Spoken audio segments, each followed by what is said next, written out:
조배수 의원 같은 경우는 그러니까 예전에 민주 세력이었지만 오랜 시간 동안 정치를 하기도 했고 이미지가 뭐랄까 이렇게 신선하거나 스마트하지가 않아요. 근데 새롭게 정당을 만들었고 이렇게 나왔을 때는 더 유명한 사람이 한다거나 더 신선한 피가 한다거나 이런 것도 아니고 조배수 의원은 주는 느낌이 신상과는 좀 상당히 뭐 약간 구태스러운 느낌이 있지 않습니까? 솔직히 제 느낌만 그런데. 근데 그거 보면서 느끼는 게 왜 저런 분이 저당의 대표를 그것도 추대돼서 하지? 이유가 뭐라고 생각하세요?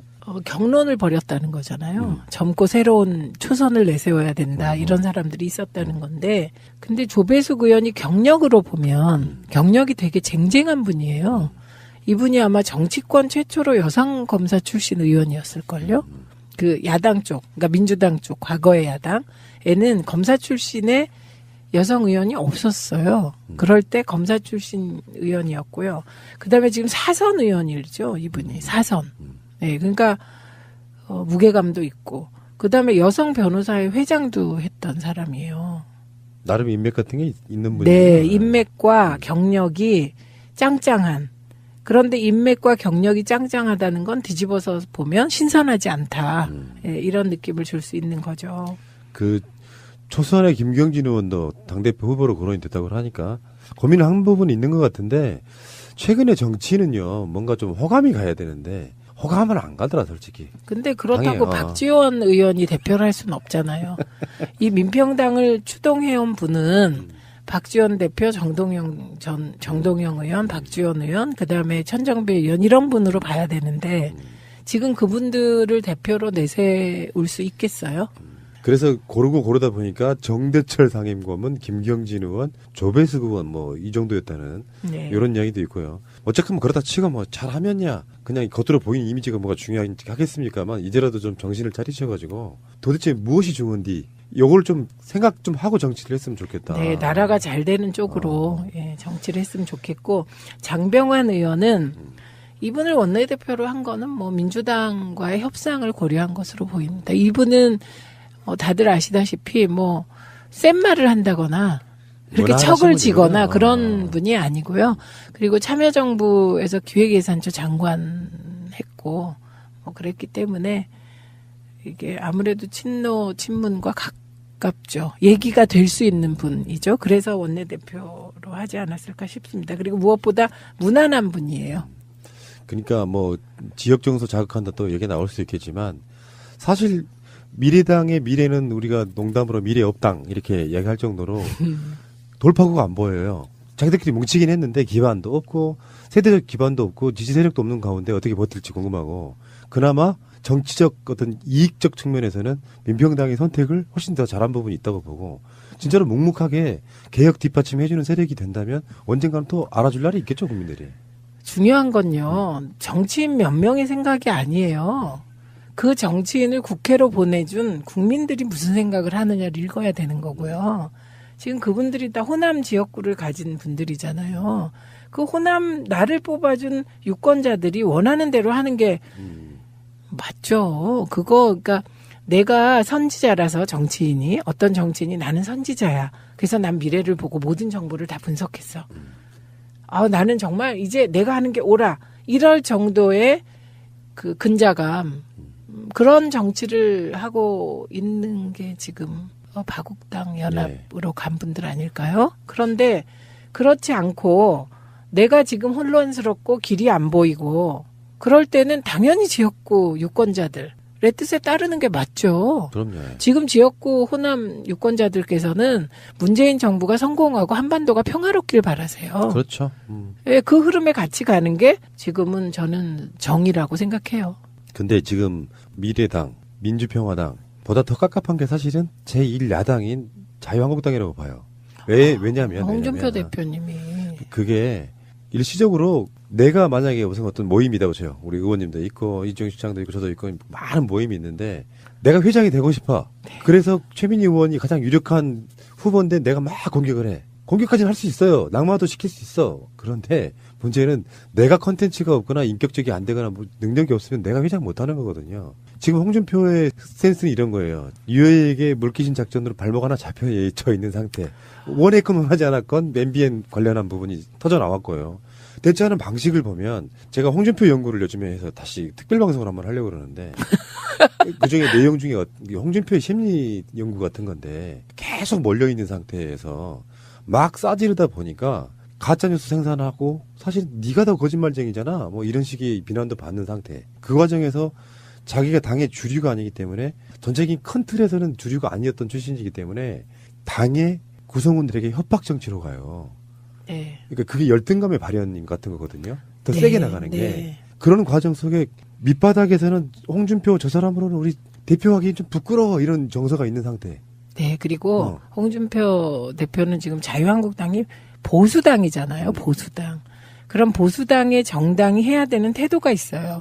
이게 누가 제일 그 보수당에 맞았냐? 이회창 예, 전 후보. 그다음에 박근혜 대통령이 대통령 되기 전에 그 아주 보수에 맞는 캐릭터를 갖고 있었습니다. 우선 보수 쪽은 첫째 말이 많으면 안 돼요.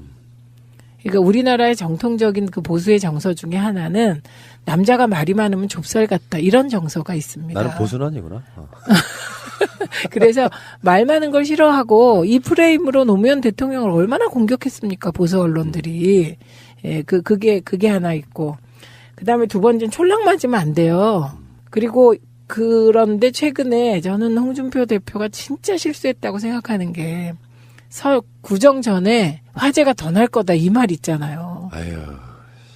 이게 우리나라 사람들은 말이 시댄다. 그래서 이 말을 그렇게 막 하는 거 정말 싫어하거든요. 그러니까 보수가 싫어하는 행동은 지금 다 하고 계시고 있다고 보면 돼요. 이 보수란 제가 어렸을 때부터 우리 보수적인 엄마 아버지한테 수없이 들어왔던 얘기들이 있거든요. 그 얘기들을 반대로만 하고 있다고 보면 돼요. 예, 그래서 일단 언어의 문제, 그다음에 두 번째 또 있어요. 태도나 표정이 당대표답지 않아요. 그러니까 요즘 사람들은 겉으로 들어오는 이미지가 굉장히 중요해요. 아까 조배석도 네, 마찬가지지만 네. 비호감인데다가 지금 우리가 안철수의 그 국민의당 사당화도 이야기를 매번 비판하고 있지만요.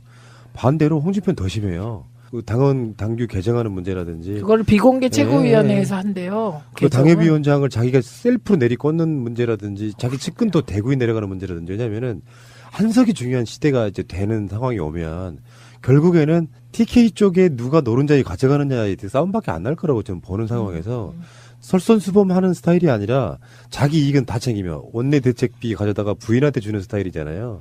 그러니까 누구도 이 사람을 존경하려 할 수가 없는데 궁여지책으로 대선 후보가 됐고 로또 당첨된 거죠 사실은. 깜도 안 되던 사람이 박근혜 파면 구국면에서 그렇게 나왔으니까 그러면서 점점점 대표 후보까지 올라갔는데 사실은 자유한국당 입장에서 봐도 그냥 안중에도 없던 아웃 오브 안중인 사람이 그 자리에 올라가서 전횡을 저지르고 있으니 내부적인 힘이 안 만들어지는 거거든요. 야, 니들 해서 나한테 충성해라고 계속 해봐야 그게 자발적 충성이 아닌 충성이 만들어집니까? 그러니까 꼬투리만 보이면 홍준표는 내부적으로 끌려 내려올 수밖에 없는 스타일이에요. 지금 홍준표 대표가 지방선거 지나도 홍준표는 건재하다 이런 말씀을 하셨잖아요. 그 얘기를 한 이유는 지방선거만 지나봐라. 이런 당내 분위기가 있다는 거에 반증이겠죠. 그러니까 자격지심 나와서 계속 이야기하는 거예요. 네, 더 세게. 일종의 협박 같은 거죠. 네. 그런데 어떤 측면에서 보면 이게 야당이 저런 식으로 해주시니까 어떤 때는 이제 막 걱정이 되다가도 참 이렇게 저 혼자 그 안도의 한숨을 내쉴 때도 있습니다. 고맙죠, 뭐. 나 왜 이렇게 크게 웃지? 고맙죠. 누군가가 스마트한 놈이 나타나가지고 우리는 막 댓글 방어하기 힘들고 평창 올림픽 막 하기 힘들 때 스마트한 놈이 나타나가지고 정말 스마트하게 해주면 얼마나 무섭겠어요. 그런 사람 뭐 세상에 존재하는지 모르겠지만 나 같은 사람이 자유한국당에 대표로 어떻게 막 돼가지고 일사천리로 막 개혁하면서 우리 당은 앞으로 색깔론 제기하지 않겠습니다. 그리고 진짜 안 하고 그다음에 평창 평화올림픽이 성공하길 바라겠습니다. 그렇지. 문재인 대통령에게 적극 협조하겠습니다. 그런데 정책들 있잖아요. 뭐 최저임금이라든지 뭐 그런 정책들을 가지고 암호화폐라든지 이걸 가지고 파고들어요. 그렇지. 그러면 푸나님은 사형이에요. 그러니까 그런 생각을 못 하는 게 문제인 거고 2, 3%의 지지율은 떨어뜨릴 수 있으나 본인들의 지지율이 안 올라가는 이 난관을 어떻게 해결할 거냐. 그러니까, 우리가 그것까지 뭐. 그러니까요. 고맙지 뭐. 고마워요, 홍준표 씨. 그리고 유해신 더 고맙고요. 나 미치겠네. 그래서 문재인 대통령 지지율은 저는 이렇게 봐요. 60% 이상, 70% 달리다가 80% 달리다가 떨어질 때마다 좀 콩당콩당해지는데 정상적인 지지율은요 50% 안짝에 오르락 내리락 하면서 어떤 정책에 대해서 국민의 평가를 받는 것이 정상적인 거예요. 그러니까 그게 지금 한 60%를 기준선으로 보면 될 것 같아요. 왜냐하면 지금은 이제 아무래도 보수 쪽에서 약간 여론조사 응답을 덜하기 때문에 그 기준이 60% 정도인 것 같고, 근데 워낙 문재인 대통령이 진정성 있게 하세요. 그러니까 아무리 흔들어도 통하지 않는 게 그 지점이에요. 근데 이제 이 부분은 아마 다음에 다시 해볼 이야기인데 네. 지방선거는 분명히 우리 생각보다는 어려울 거라고 생각이 들거든요. 생각보다는. 그러니까 그게 투표율 네. 때문에 그래요. 투표율의 문제도 있고 하위하시는 분들이 여론조사는 대답을 하지 않아도 나와서 또 찍는 분들이 있고요. 그러니까 투표율. 그래서 제가 몇 주 전에 제안했던 게 네. 지방선거 투표율 올리기. 네. 이 운동 우리가 다시 이제 나서서 해야 되고 네. 그것 때문에 사실은 국민투표 안 하려고 하는 부분도 있잖아요. 저쪽 사람들이. 안 하려는 올라갈까 봐. 부분이 아니고 저는 뭐 개헌하고 같이 지방선거 하면 지방선거 투표율이 60% 갈 거라고 봅니다. 그러니까 60% 투표율 가면 그게 무슨 뜻이겠어요. 30, 40대, 20대까지 쏟아져 나온다는 뜻이거든요. 그렇기 때문에 개헌을 반대한다고 봐요. 그러니까 지방선거 투표율이 50%, 한 55%만 돼줘도 진짜 땡큐죠. 그리고 하나 더 경계할 것은 이제 자유당하고 가국당. 미래업당 두 보수 정당이 지방선거에서 암묵적 연대가 이루어질 가능성이 높아요. 네. 어차피 다 둘 다 나와서 이쪽 야권 분열이 또 하나가 만들어진 건데 그런 지점에서도 한번 우리가 생각해 볼 필요가 있는데 그 지점은 우리 방송으로 끊임없이 계속 이야기를 할 거고요. 그다음에 박근혜 대통령이 대통령 되기 전에 그 아주 보수에 맞는 캐릭터를 갖고 있었습니다. 우선 보수 쪽은 첫째 말이 많으면 안 돼요. 그러니까 우리나라의 정통적인 그 보수의 정서 중에 하나는 남자가 말이 많으면 좁쌀 같다 이런 정서가 있습니다. 나는 보수는 아니구나. 그래서 말 많은 걸 싫어하고 이 프레임으로 노무현 대통령을 얼마나 공격했습니까 보수 언론들이. 예, 그게 하나 있고. 그 다음에 두 번째는 촐랑 맞으면 안 돼요. 그리고 그런데 최근에 저는 홍준표 대표가 진짜 실수했다고 생각하는 게 구정 전에 화재가 더 날 거다 이 말 있잖아요. 아유. 이게 우리나라 사람들은 말이 시댄다. 그래서 이 말을 그렇게 막 하는 거 정말 싫어하거든요. 그러니까 보수가 싫어하는 행동은 지금 다 하고 계시고 있다고 보면 돼요. 이 보수란 제가 어렸을 때부터 우리 보수적인 엄마 아버지한테 수없이 들어왔던 얘기들이 있거든요. 그 얘기들을 반대로만 하고 있다고 보면 돼요. 예, 그래서 일단 언어의 문제, 그 다음에 두 번째 또 있어요. 태도나 표정이 당대표답지 않아요. 그러니까 요즘 사람들은 겉으로 들어오는 이미지가 굉장히 중요해요. 아까 조배석도 네, 마찬가지지만 네. 비호감인데다가 지금 우리가 안철수의 그 국민의당 사당화도 이야기를 매번 비판하고 있지만요. 반대로 홍준표는 더 심해요. 그 당규 개정하는 문제라든지 그걸 비공개 최고위원회에서 한대요. 그 개정을. 당협위원장을 자기가 셀프로 내리꽂는 문제라든지 자기 측근도 대구에 내려가는 문제라든지 왜냐면은 한석이 중요한 시대가 이제 되는 상황이 오면 결국에는 TK 쪽에 누가 노른자를 가져가느냐에 대해 싸움밖에 안 날 거라고 지금 보는 상황에서 설선수범하는 스타일이 아니라 자기 이익은 다 챙기며 원내 대책비 가져다가 부인한테 주는 스타일이잖아요. 누치가 뭐 잘하면야 그냥 겉으로 보이는 이미지가 뭐가 중요하겠습니까만 이제라도 좀 정신을 차리셔가지고 도대체 무엇이 좋은지 요걸 좀 생각 좀 하고 정치를 했으면 좋겠다. 네, 나라가 잘 되는 쪽으로 예, 정치를 했으면 좋겠고 장병환 의원은 이분을 원내대표로 한 거는 뭐 민주당과의 협상을 고려한 것으로 보입니다. 이분은 다들 아시다시피 뭐 센 말을 한다거나 이렇게 척을 지거나 그런 분이 아니고요. 그리고 참여정부에서 기획예산처 장관 했고 뭐 그랬기 때문에 이게 아무래도 친문과 가깝죠. 얘기가 될 수 있는 분이죠. 그래서 원내대표로 하지 않았을까 싶습니다. 그리고 무엇보다 무난한 분이에요.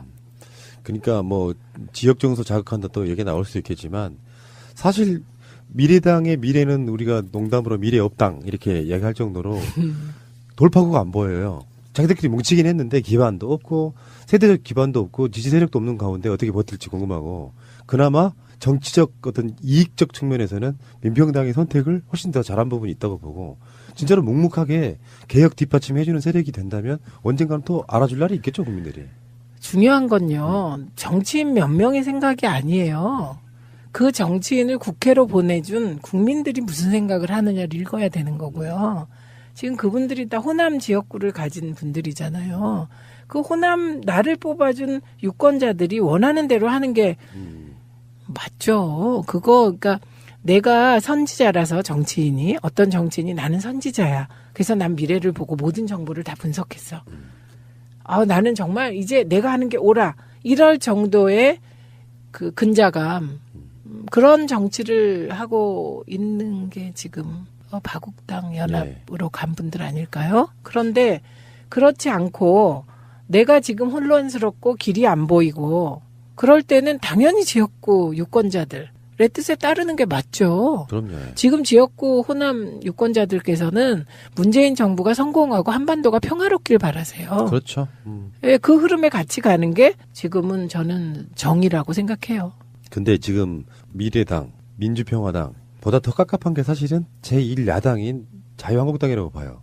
왜냐면 홍준표 대표님이 그게 일시적으로 내가 만약에 무슨 어떤 모임이라고 쳐요. 우리 의원님도 있고 이정희 시장도 있고 저도 있고 많은 모임이 있는데 내가 회장이 되고 싶어. 네. 그래서 최민희 의원이 가장 유력한 후보인데 내가 막 공격을 해. 공격까지는 할 수 있어요. 낙마도 시킬 수 있어. 그런데 문제는 내가 컨텐츠가 없거나 인격적이 안 되거나 뭐 능력이 없으면 내가 회장 못하는 거거든요. 지금 홍준표의 센스는 이런 거예요. 유해에게 물귀신 작전으로 발목 하나 잡혀 있는 상태. 원했건 하지 않았건 MBN 관련한 부분이 터져 나왔고요. 대처하는 방식을 보면 제가 홍준표 연구를 요즘에 해서 다시 특별방송을 한번 하려고 그러는데 그중에 내용 중에 홍준표의 심리 연구 같은 건데 계속 몰려있는 상태에서 막 싸지르다 보니까 가짜뉴스 생산하고 사실 네가 더 거짓말쟁이잖아 뭐 이런 식의 비난도 받는 상태. 그 과정에서 자기가 당의 주류가 아니기 때문에 전체적인 큰 틀에서는 주류가 아니었던 출신이기 때문에 당의 구성원들에게 협박 정치로 가요. 네. 그러니까 그게 열등감의 발현 같은 거거든요. 더 네, 세게 나가는 게. 네. 그런 과정 속에 밑바닥에서는 홍준표 저 사람으로는 우리 대표하기 좀 부끄러워 이런 정서가 있는 상태. 네, 그리고 홍준표 대표는 지금 자유한국당이 보수당이잖아요. 보수당. 그럼 보수당의 정당이 해야 되는 태도가 있어요. 이게 누가 제일 그 보수당에 맞았냐? 이회창 네, 전 후보. 조배수 의원 같은 경우는 그러니까 예전에 민주 세력이었지만 오랜 시간 동안 정치를 하기도 했고 이미지가 뭐랄까 이렇게 신선하거나 스마트하지가 않아요. 근데 새롭게 정당을 만들었고 이렇게 나왔을 때는 더 유명한 사람이 한다거나 더 신선한 피가 한다거나 이런 것도 아니고 조배수 의원은 주는 느낌이 신상과는 좀 상당히 뭐 약간 구태스러운 느낌이 있지 않습니까? 솔직히 제 느낌만 그런데. 근데 그거 보면서 느끼는 게 왜 저런 분이 저당의 대표를 그것도 추대돼서 하지? 이유가 뭐라고 생각하세요? 경론을 벌였다는 거잖아요. 젊고 새로운 초선을 내세워야 된다. 이런 사람들이 있었다는 건데 근데 조배숙 의원이 경력으로 보면 경력이 되게 쟁쟁한 분이에요. 이분이 아마 정치권 최초로 여성 검사 출신 의원이었을걸요. 그 야당 쪽, 그러니까 민주당 쪽, 과거의 야당에는 검사 출신의 여성 의원이 없었어요. 그럴 때 검사 출신 의원이었고요. 그다음에 지금 사선 의원이죠, 이분이. 사선. 네, 그러니까 무게감도 있고. 그다음에 여성 변호사의 회장도 했던 사람이에요. 나름 인맥 같은 게 있는 분이에요. 네, 인맥과 경력이 짱짱한. 그런데 인맥과 경력이 짱짱하다는 건 뒤집어서 보면 신선하지 않다. 예, 이런 느낌을 줄 수 있는 거죠. 그 초선의 김경진 의원도 당대표 후보로 거론이 됐다고 하니까 고민을 한 부분이 있는 것 같은데 최근에 정치는요 뭔가 좀 호감이 가야 되는데 호감은 안 가더라 솔직히. 근데 그렇다고 당해요. 박지원 의원이 대표를 할 수는 없잖아요. 이 민평당을 추동해온 분은 박지원 대표, 정동영 의원, 박지원 의원, 그다음에 천정배 의원 이런 분으로 봐야 되는데 지금 그분들을 대표로 내세울 수 있겠어요? 그래서 고르다 보니까 정대철 상임고문, 김경진 의원, 조배수 의원 뭐 이 정도였다는 네. 이런 이야기도 있고요. 어쨌든 그러다 누구도 이 사람을 존경하려 할 수가 없는데 궁여지책으로 대선 후보가 됐고 로또 당첨된 거죠 사실은. 깜도 안 되던 사람이 박근혜 파면 구국면에서 그렇게 나왔으니까 그러면서 점점점 대표 후보까지 올라갔는데 사실은 자유한국당 입장에서 봐도 그냥 안중에도 없던 아웃 오브 안중인 사람이 그 자리에 올라가서 전횡을 저지르고 있으니 내부적인 힘이 안 만들어지는 거거든요. 야, 니들 해서 나한테 충성해라고 계속 해봐야 그게 자발적 충성이 아닌 충성이 만들어집니까? 그러니까 꼬투리만 보이면 홍준표는 내부적으로 끌려 내려올 수밖에 없는 스타일이에요. 지금 홍준표 대표가 지방선거 지나도 홍준표는 건재하다 이런 말씀을 하셨잖아요. 그 얘기를 한 이유는 지방선거만 지나봐라. 이런 당내 분위기가 있다는 거에 반증이겠죠. 그러니까 자격지심 나와서 계속 이야기하는 거예요. 네, 더 세게. 일종의 협박 같은 거죠. 네. 그런데 어떤 측면에서 보면 이게 야당이 저런 식으로 해주시니까 어떤 때는 이제 막 걱정이 되다가도 참 이렇게 저 혼자 그 안도의 한숨을 내쉴 때도 있습니다. 고맙죠, 뭐. 나 왜 이렇게 크게 웃지? 고맙죠. 누군가가 스마트한 놈이 나타나가지고 우리는 막 댓글 방어하기 힘들고 평창 올림픽 막 하기 힘들 때 스마트한 놈이 나타나가지고 정말 스마트하게 해주면 얼마나 무섭겠어요. 그런 사람 뭐 세상에 존재하는지 모르겠지만 나 같은 사람이 자유한국당에 대표로 어떻게 막 돼가지고 일사천리로 막 개혁하면서 우리 당은 앞으로 색깔론 제기하지 않겠습니다. 그리고 진짜 안 하고 그다음에 평창 평화올림픽이 성공하길 바라겠습니다. 그렇지. 문재인 대통령에게 적극 협조하겠습니다. 그런데 정책들 있잖아요. 뭐 최저임금이라든지 뭐 그런 정책들을 가지고 암호화폐라든지 이걸 가지고 파고들